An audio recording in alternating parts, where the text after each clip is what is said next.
Hi, welcome to this video, and in this video I'm going to I'm troubleshooting an active client's precision problems with their food sense generation 4. And it is an easy fix, and it's going to come down to using the correct dilution when dealing with mild samples. So I'm giving the clues in as I speak, how we're going to solve this, and it's quite simple to solve. It's just, if it's mild, do a 1 in 10 dilution. We do have lots of videos about this, and I have made training videos on this subject in the past. With that said, this is not all going to be talk. I'm going to do some data analysis, and then I'm going to finish with a model demo of how to test a mild source. So with that said, let me go forward with some... it's probably worth saying that the food sense generation 4, it actually works with a system called chilli. So anyone who's just received a food sense generation 4, you should also be receiving a premium account with chilli. The premium is important because it means then that it's easier for ZP to give you technical support. So for example, if somebody wants me to look at a particular piece of data, they can grab a link like that, they can copy that, email me that link, I will click it, and then when I click it, I'll show you what happens. I'll click it, and I will get this kind of thing that says, oh look, resource inaccessible, and I will then click send request, and then you will get an email to say, I am requesting access to that report, and you will grant me access, and then I will be able to see. Now that's what's happened here, that they've sent me the link, I've clicked the link, it said access denied or resource inaccessible. I sent a request, and they gave me access. And that means then I can come in. Now I had a suspicion what the problem was here, and I knew that they got a mild sample, and I'm always very clear with people. If you have a mild sample, it's a 1 in 10 dilution. I have done videos about why that is, but this is not that video. But I was able to go in there. They've got 2 bits of data. I was looking at what they call AM and PM. They did 1 in the morning, 1 in the afternoon, and I can see their signal, and I can see that they've got a peak 1, a peak 2, and a peak 3. So we know this has got capsaicin in it. But when we look at this, when we look, we can see that actually the peak is very small. And it's not a criticism of these people at all. The peak is small. But I had a suspicion what was going on here, because I knew the peak was small, but then they're reporting that, yeah, this is 3,670. So I got a suspicion here. I'm thinking, they're over diluting this. This is let's say too diluted. If I just kind of use a bit of data here, for example, that's a peak, but they've got a very small peak, and this, but yeah, I know it's mild. So I can see that something not quite right here.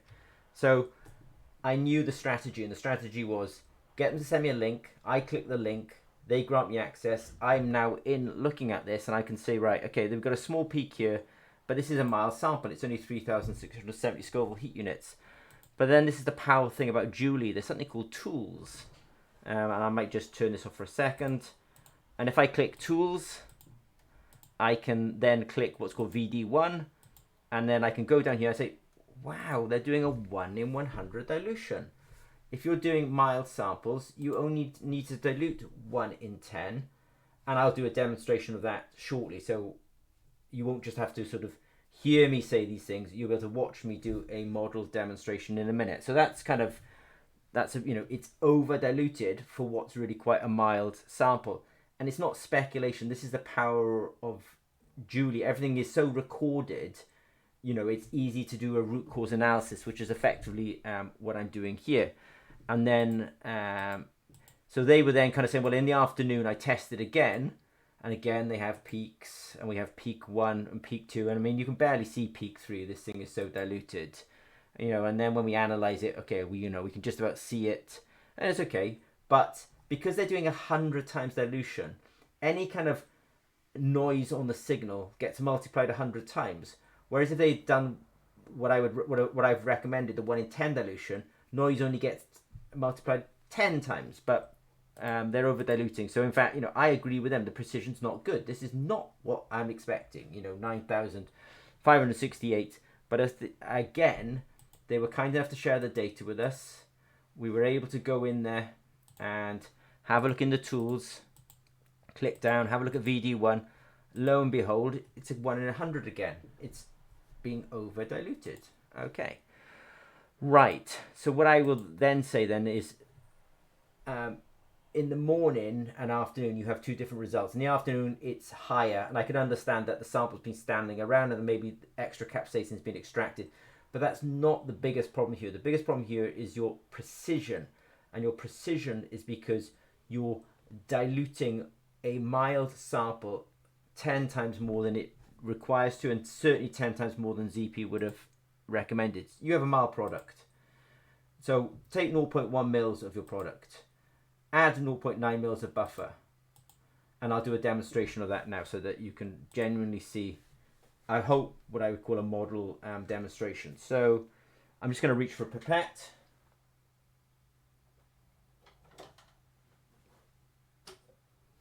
I've got the pipette here. I'm just going to get so 100 microliters. I'm going to take my tube,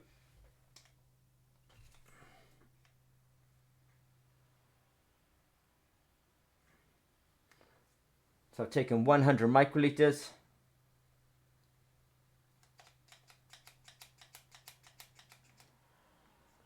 I'm just going to put that down for 1 second while I take the pipette off. I should say while I take the pipette tip off. Now what I'm going to do it this way just to really make the point. 1, 2, 3, 4, 5, 6, 7, 8, 9. Right, so that's 0.1 plus 0.9. That's a 1 in 10 dilution. There's my sample. Should look like that. I'll vortex it.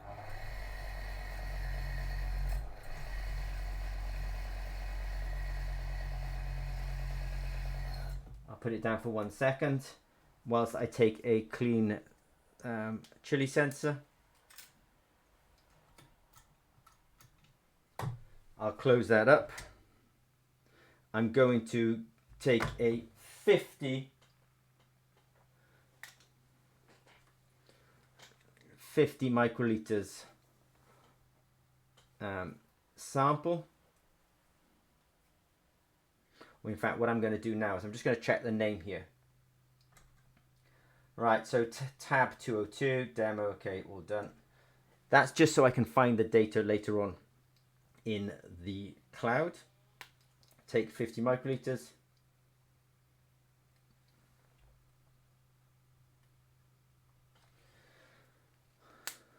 I'll go continue. Be very, very careful here, because I've only done a 1 in 10 dilution.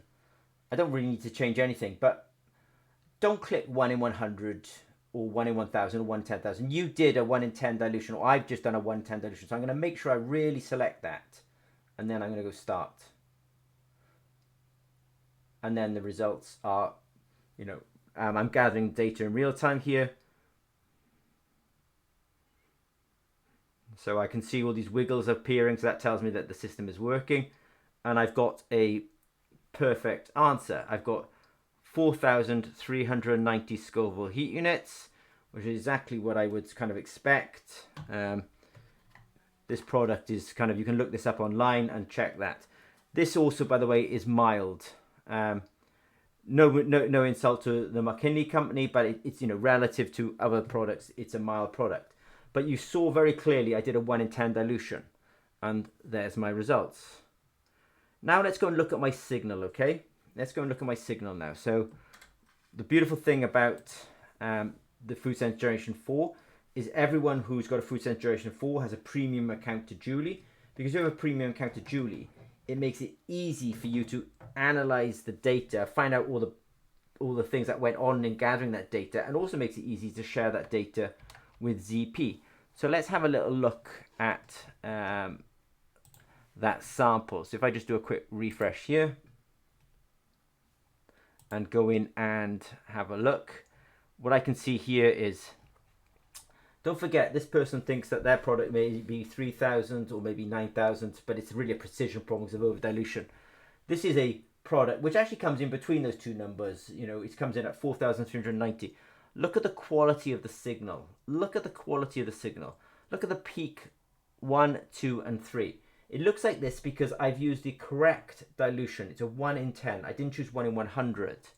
And then I can see a nice strong peak here. So I've used the, the right dilution. I didn't over dilute a mild sample. It's a mild sample. I only did a 1 in 10 dilution. I can check myself by going to, you saw the way I did that then. I can turn that on there. I can go tools. I can go properties. I can go VD1. I can scroll down 1 in 10 dilution. Okay, perfect. So I suppose I shall do a quick summary. So I think the cause of your problem is you have a mild product. You need to do a 0.1 mil of your product, or 100 microliters. Whoops a daisy. And 100 microliters with plus 0.9 mils of buffer, or 900 microliters, 9 of these, but I've just added 0.9 milliliters. And I did the demo for you and I got a perfect result. But you could also see the intensity of my signal. Your signal's very squashed, but you've got a mild sample. Why is it so squashed? Because you're doing 1 in 100 dilution. That's the root cause of your precision problems.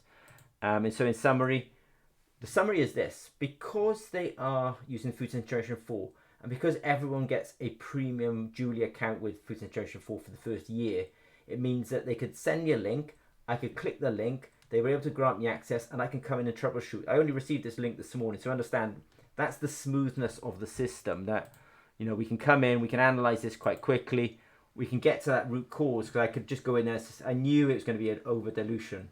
It's over diluted, and then I'm able to obviously see, I'm able to demonstrate how to do a mass system. So if you've got any questions regarding Food Science Generation 4, please don't hesitate to reach out to us. Okay, thanks very much.